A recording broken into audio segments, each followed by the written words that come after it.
মসজিদ নির্মাণ মুসলিম উম্মাহর বৈশিষ্ট্য, এটা তাদের ঐতিহ্য। মাথা গোছানোর জন্য ঘরবাড়ি নির্মিত হোক বা না হোক, মসজিদ নির্মাণ তারা করেই। যেখানেই তারা গেছে তাদের এই ঐতিহ্য স্বাক্ষর তারা রেখেছে। কঠিন ও সঙ্গীন পরিবেশও তারা নিজেদের বৈশিষ্ট্য বিভাগ ছড়িয়েছে। আর্থিক অনটন কিংবা অন্য কোন বিপর্যয়ও তাদেরকে এ পবিত্র কাজ থেকে বিরত রাখতে পারেনি। মনে পড়ে বিগত 7 বছর আগে আমি গিয়েছিলাম দক্ষিণ আফ্রিকায়। দক্ষিণ আফ্রিকা মহাদেশের একেবারে দক্ষিণের একটি দেশ, যেখানে রয়েছে পৃথিবীখ্যাত কেপটাউন শহর। কেপটাউনে আমি দেখেছি তাদের অধিকাংশই মালয়ের আদরের না মালয়েশিয়ান। সেখানকার মুসলিম বাসিন্দাদের শতভাগই মালয়। জিজ্ঞাসা করলাম, মালয়ের এত দূর এলো কীভাবে? এর উত্তরে আমি যা শুনেছি তা এক ইতিহাস, আমাদের জন্য শিক্ষণীয় দীর্ঘ ইতিহাস। আমার শোনা সেই ইতিহাস এই, তখন ছিল ইংরেজ শাসনামল। মালয়ীদের উপর ইংরেজদের পরিপূর্ণ কর্তৃত্ব। পাক ভারতের মতোই মালয়ীদেরকেও তারা গোলাম বানিয়ে নিয়েছিল। কিন্তু মালয়ীদের মধ্যে তখন এমন কিছু জিন্দাদিল মুসলমান ছিল যারা ইংরেজদের বিরুদ্ধে মুক্তিযুদ্ধ করেছিল। গোলামি না, বরং মুক্তির জন্য তারা জিহাদের পথকে বেছে নিয়েছিল। কিন্তু যুদ্ধ করার জন্য যে অস্ত্র বারুদ প্রয়োজন, এসব মুসলমানদের কাছে ছিল না। ফলে ইংরেজরা বিজয় লাভ করে এবং এদেরকে বন্দি করে ফেলে। পরাজিত এসব মুসলমানকে তারা হাতে পায়ে বেরিয়ে পরিয়ে নিয়ে এসে কেপটাউনে বাধ্য হয়ে তারা শুরু করে গোলামি জীবন। আজ যারা মানবাধিকারের কথা বলছে, বিশ্বকে ধর্মীয় স্বাধীনতার সবক শেখাচ্ছে, এসব ইংরেজ ইউরোপিয়ানরাই একটি স্বাধীন গোষ্ঠীকে সেদিন হাতে পায়ে বেরিয়ে পড়তে বাধ্য করেছে। শুধু তাই নয়, বরং কেড়ে নিয়েছে তাদের ধর্মীয় স্বাধীনতা। তাদেরকে কোথাও নামাজ পড়তে দেওয়া হতো না, এমনকি বাসাবাড়িতেও না। নামাজ পড়তে দেখলেই চাবুকের আঘাতে তারা রক্তাক্ত হতে হতো। এতই নির্দয় ও সংকীর্ণ মনা ছিল এসব ইংরেজ ইউরোপিয়ান। যখন মুসলমানদেরকে তারা দিনের বেলায় হাড়ভাঙ্গা পরিশ্রম করতে বাধ্য করত, তখনও তাদের পায়ে বেরি থাকত। সন্ধ্যার পর যখন মনিবরা ঘুমিয়ে পড়ত, তখন শুধু এদের পায়ের বেরি খুলে দেওয়া হতো ঘুমানোর এবং দিনের পরিশ্রম যেন ভালোভাবে করতে পারে তার জন্য। আল্লাহু আকবর। কিন্তু আল্লাহর এই বান্দার ইমানি জজবা দেখুন, এরা নিজেদের মনিবের ঘুমানোর অপেক্ষায় থাকত। সবাই যখন ঘুমে হারিয়ে যেত, তখন এই আল্লাহর বান্দা চুপি চুপি চলে যেত নিকটের পাহাড় চূড়ায়। সেখানে গিয়ে একসঙ্গে পুরো দিনের নামাজ জামাতের সঙ্গে আদায় করত। এভাবে কেটে যায় তাদের দীর্ঘ কয়েক বছর। আল্লাহর হেকমত বোঝার সাধ্য কার আছে বলুন? কেপটাউনের উপর আক্রমণ করলো ডাচরা। ইংরেজরা তো জানতো এসব মালয় মুসলমান যোদ্ধা জাতি, যাদের বীরত্ব তারা সচক্ষে দেখেছিল। তাই তারা মালয়ীদেরকে বলল, আমাদের দুশমন ডাচ বাহিনী, তোমরা তাদের বিরুদ্ধে লড়বে, কোনোভাবেই কেপটাউন কবজা করতে দেবে না। এই দায়িত্ব তোমরা পালন করবে, তাই তোমাদেরকে ডাচদের বিরুদ্ধে আগে বাড়িয়ে দিচ্ছে। মালয়ীরা উত্তর দিল, আমরা মুসলমান, তোমরা আমাদেরকে গোলাম বানিয়েছ। আমাদের কাছে ইংরেজ আর ডাচ সমান, কারণ ডাচরা জয়ী হলে তারাও আমাদেরকে গোলাম বানিয়ে নেবে। তাই তোমাদের কথায় আমরা লড়তে রাজি আছি। তবে আমাদের একটা দাবি আছে, এই কেপটাউনের জমিনে আমাদেরকে নামাজ পড়ার অনুমতি দিতে হবে।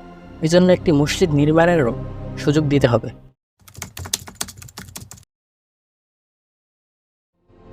দেখুন, মুসলমানরা ইংরেজদের কাছে টাকা পয়সা চায়নি, মুক্তির দাবি করেনি, কিংবা অন্য কোনো পার্থিব কামনাও করেনি। তাদের ছিল একটাই দাবি, নামাজ পড়ার জন্য মসজিদ নির্মাণের অনুমতি দিতে হবে। ইংরেজরা নিজেদের স্বার্থে তাদের দাবি মেনে নিল।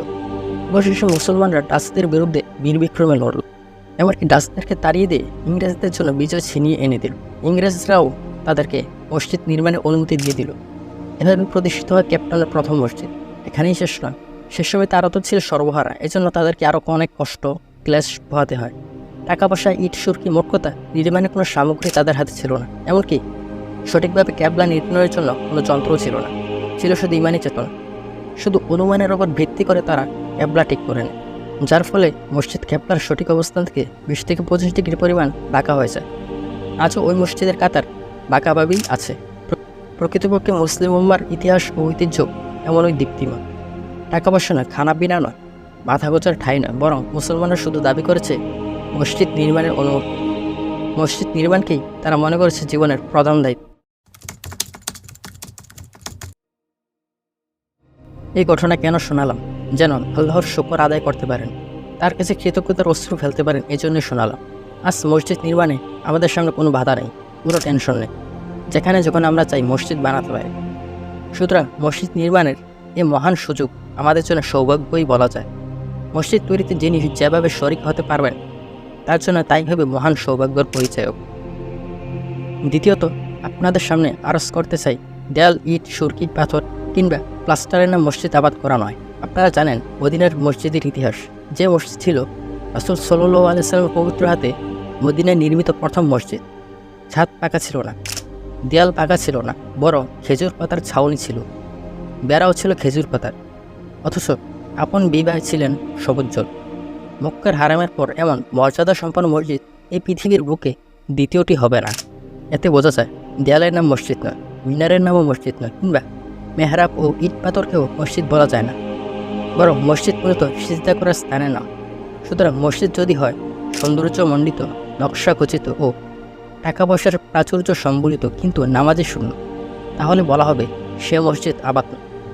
এমন মসজিদ তো স্বজনহারা বিড়াল মসজিদ, বাহ্যিক চাকচিক্য নয়, বরং নামাজ ও জিকর দ্বারাই মসজিদ আবাদ হয়।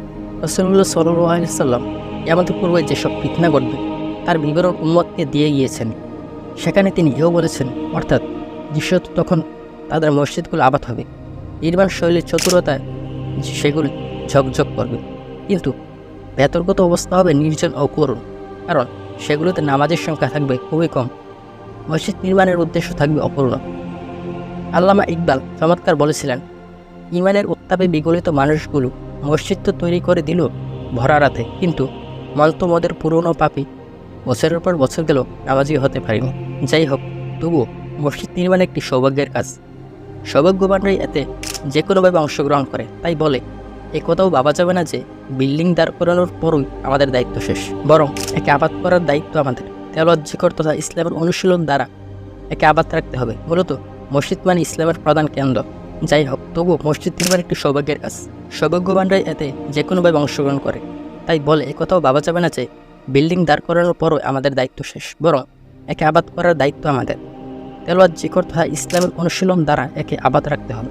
মূলত মসজিদ মানে ইসলামের প্রধান কেন্দ্র, যেখান থেকে সদ্গুণ এক মানুষ তৈরি হবে। ঈমান, আখলাক ও সামাজিকতা সহ সবকিছুর শিক্ষা ও নির্দেশনা এখানেই পাওয়া যেতে হবে। মানবতার বিনিময়ে মসজিদের কর্মসূচি হতে হবে সবচেয়ে শক্তিশালী। শুধু বাহ্যিক নির্মাণই নয়, বরং বাতিনি বিনির্মাণের ক্ষেত্রেও মসজিদের ভূমিকা হতে হবে অনন্য। আল্লাহ তাআলা আমাদেরকে এই দায়িত্বগুলো আদায় করার তৌফিক দান করুক।